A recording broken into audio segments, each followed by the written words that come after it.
Baik, para pemirsa CTV yang dimuliakan Allah Subhanahu wa taala. Jadi kita tadi sudah sama-sama ketahui bahwa ada banyak peristiwa-peristiwa bersejarah di bulan Rajab ini. Di antara peristiwa itu adalah peristiwa pembebasan Al-Quds dari tentara salib oleh salah seorang pejuang Islam yang terkenal, itu Salahuddin Al-Ayyubi. Namun demikian ada juga peristiwa-peristiwa bersejarah yang menjadi kehinaan bagi kita kaum muslimin, karena kaum muslimin saat itu sudah tidak lagi memiliki satu kepemimpinan yang mendunia, ya. Itulah dia khilafah Islamiyah. Itulah dengan dengan dinyatakan bahwa khilafah itu sudah tidak lagi berlaku di tahun 1924. Mungkin Ustaz juga menjelaskan sedikit berkaitan dengan sejarah ini, Ustaz. Baik. Pemirsa CTV yang dirahmati Allah SWT, terima kasih Ustaz atas ininya. Ya, itu tadi peristiwa yang kita sebutkan di bulan Rajab, dan masih banyak juga sih sebenarnya. Masih banyak juga, ya. Memang banyak hal-hal penting di sini, termasuk pertemuan Nabi dengan kaum Ansor ketika menawarkan dakwahnya juga di bulan Rajab, ya Ustaz ya. Karena dulu kan kalau mau musim haji itu berangkatnya cepat ya Ustaz ya, karena jauh kan. Karena perjalanannya yang begitu jauh dari tanah yang lain itu. Jadi menawarkan dakwahnya ke para juga terjadi di bulan Rajab juga. Jadi kaum muslimin yang dirahmati, terkait tadi yang ditanyakan oleh Ustaz Azanul, momen atau peristiwa 28 Rajab 1342 Hijriah memang adalah momen terakhir di mana kaum muslimin itu secara resmi tidak memiliki kesatuan lagi, di mana pada saat itu umat Islam diakhiri perannya sebagai umat terbaik, di mana dengan peristiwa 28 Rajab 1342 Hijriah itu kaum muslimin tidak lagi terikat dengan hukum-hukum Islamnya dengan sempurna, Ustaz ya. Jadi ini memang peristiwa berat bagi kaum muslimin. Tapi ini harus kita ingat peristiwa ini agar apa? Agar kita ada upaya untuk melakukan sesuatu yang besar gitu ya, Ustaz ya. Karena pernah mendapatkan ungkapan,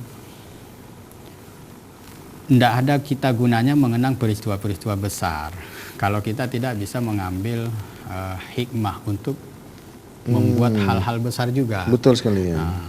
Misalnya kalau kita mengenang peristiwa Isra Mi'raj misalnya, tapi kita tidak bisa mengambil keteladanan dari ketabahan, kesabaran Nabi dalam interaksi di tengah masyarakat jahiliyah itu, sehingga terdorong bagi kita untuk seperti beliau, kan itu saja. Buah kesabarannya beliau itu kan ditolong Allah dengan Isra wal Mi'raj. Karena itu kan isyarat bagi Rasulullah bahwa Allah akan menolong beliau itu.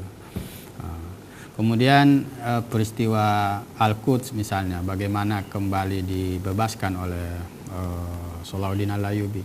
Kalau kita tidak mengambil hikmahnya, ya kita nggak akan muncul sikap besar gitu ya untuk bisa membuat sejarah gitu. Betul. Karena orang-orang yang bisa mengambil hikmah dari peristiwa-peristiwa besar lah yang bisa membuat hal-hal besar ya Ustaz. Karena kaum muslimin yang dirahmati Allah, ternyata Allah pun mengajari Nabi kita itu kan dengan banyak kisah, Ustaz ya. Ketika misalnya Rasulullah dilihat oleh Allah sedih dengan apa yang dilakukan oleh kaumnya, kemudian Allah mengingatkan dengan orang sebelummu juga sudah berlalu yang demikian. Bahkan di antara mereka ada yang disisir dengan sisir besi, kan itu saja. Ada yang dilempar ke api. Artinya apa?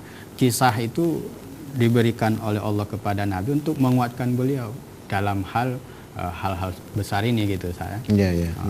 Jadi ketika kita memperingati atau merenungi peristiwa pembebasan Al-Quds, ya kita harus punya motivasi untuk membuat hal besar seperti yang dilakukan oleh Salahuddin Al-Ayyubi. Mungkin kalau pada saat dulu itu kita atau generasi kita membuat sejarah membebaskan Al-Quds. Nah, sekarang kita mau buat apa agar nanti kita dikenang juga oleh generasi setelah kita. Kalau kita nggak punya sesuatu yang dibuat pada saat ini, nantinya kita seperti ungkapan orang-orang ya, wujuduhu ka'adamihi. Nah, wujudi ka'adamihi. Adanya itu seperti tiada gitu. Betul. Maka peristiwa dua yang besar tadi kita menyaksikan bagaimana orang-orang terdahulu itu ketika menjadikan hidup mereka pelayan Islam, maka mereka menjadi orang-orang besar. Rasulullah kan contoh terbaik bagaimana menjadikan diri beliau sebagai pelayan Allah, sebagai pelayan Islam. Maka beliau menjadi orang besar yang hingga saat ini dikenang, bahkan dicintai oleh orang-orang yang tidak bertemu dengan beliau, kan Ustaz? Betul. Jadi Salahuddin Al-Ayyubi juga yang diridhoi Allah, kemudian menjadikan hidupnya untuk melayani Islam, bukan semata untuk ambisi atau popularitas beliau, Ustaz, ya. Jadi beliau kan mengembalikan kesucian Al-Quds itu bukan dalam rangka untuk apa namanya itu, memposisikan beliau hebat dan sebagainya, bukan, Ustaz, ya. Bukan, Karena memang itu tanah kaum muslimin, sudah pernah ditaklukkan di zaman Umar bin Khattab, betul sekali. Kemudian karena perang salib kembali diambil oleh salib. Nah, Allah menakdirkan Salahuddin Al-Ayyubi lah panglima yang kembali membebaskannya, ya Ustaz, ya. Kemudian dari peristiwa yang besar tadi juga yang 28 Rajab, kita juga harus bisa mengambil pelajaran. Ternyata hal-hal yang baik juga bisa hancur kalau ada upaya serius dari orang-orang yang tidak suka kebaikan. Ya Ustaz, ya. Jadi Mustafa Kemal itu memang nggak suka Islam karena dia besar dan tumbuh di Inggris, Ustaz, ya. Jadi pemikirannya, perasaannya itu memang dipengaruhi oleh peradaban Eropa pada saat itu. Oke, ini ada yang ingin interaktif dengan kita. Baik, kita Ustaz. terima dulu. Assalamualaikum. Assalamualaikum Ustaz. Waalaikumsalam warahmatullahi wabarakatuh. Dengan Ustaz, yang nanya Bu karena Ati. dalam WA macam-macam tu benar. Boleh, Bu. Boleh, silakan Bu. Nah, pegang puasa berajab 7 huruf tutup pintu neraka, laparu atau buka pintu surga, tapi lun hana lun kublisnya. Lun biasa di huruf pun tetap loncok di huruf alian loncok Senin Kamis mantaunya bagi Ustaz. Hana pahala kan? Yang mantap Ustaz. Ya, baik. Terima kasih Ibu. Bu Ati ini, salam Bu Ati ini sering sekali nih, ya. Interaksi dengan kita nih. Baik. Memberikan masukan kadang, pertanyaan, saran-saran dan sebagainya. Baik, para pemirsa CTV yang dimuliakan Allah, mungkin saya jawab dulu nih, Ustaz, ya, berkaitan dengan pertanyaan Bu Ati. Bahwa memang ada satu hadis berkaitan dengan keutamaan Rajab, bahkan bukan satu, maka malah sekian banyak hadis, sehingga Al-Imam Ibnu Hajar Al-Asqalani menulis kitab khusus, ya, berkaitan dengan keutamaan Rajab itu, ya. Beliau menamai kitabnya Tabyinul Ajab bima warada fi syahri Rajab, ya. Nah, disitulah beliau menilai derajat hadis-hadis tentang keutamaan Rajab itu.